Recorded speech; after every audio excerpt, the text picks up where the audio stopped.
Hello viewers, আসসালামু আলাইকুম।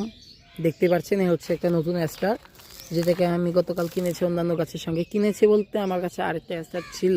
আপনারা সবাই জানেন আমি দুইটা স্টার কিনেছিলাম। একটার কালার জানতাম পিঙ্ক, আরেকটার কালার জানতাম না। ওটা যখন একটু ফুটতে শুরু করেছে, মানে এরকম হয়েছে দেখে ওটাও পিঙ্ক, তাই কিন্তু ওটাকে আমি চেঞ্জ করতে গেছিলাম। চেঞ্জ করতে গিয়ে আমি এই কালারটা পেয়েছি, তাই চেঞ্জ করে আমি এই কালারটা নিয়ে এসেছি। কালারটা কিন্তু বেশ সুন্দর। ওই পিঙ্কটার এক সৌন্দর্য, আর এটা কিন্তু আরেক রকম। কিন্তু এটার সৌন্দর্যটা যেহেতু নতুন আমার কাছে, নতুন এসছে গাছটা, তাই কিন্তু এর সৌন্দর্যটা আমার কাছে বেশি সুন্দর লাগছে।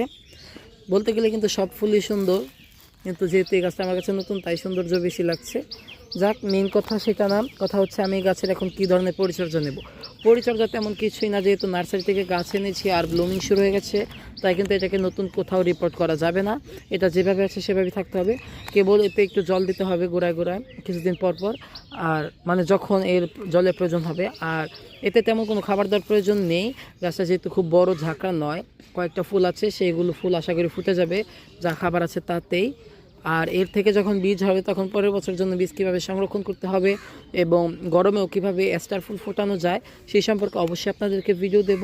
চ্যানেলটি সাবস্ক্রাইব করে পাশে থাকুন, তাহলে কিন্তু আমি আপনাদেরকে ভিডিও দেওয়ার সাথে সাথে আপনাদের নোটিফিকেশন চলে যাবে, আপনারা আমার ভিডিওটি দেখতে পারবেন। ধন্যবাদ সবাইকে, আসসালামু আলাইকুম।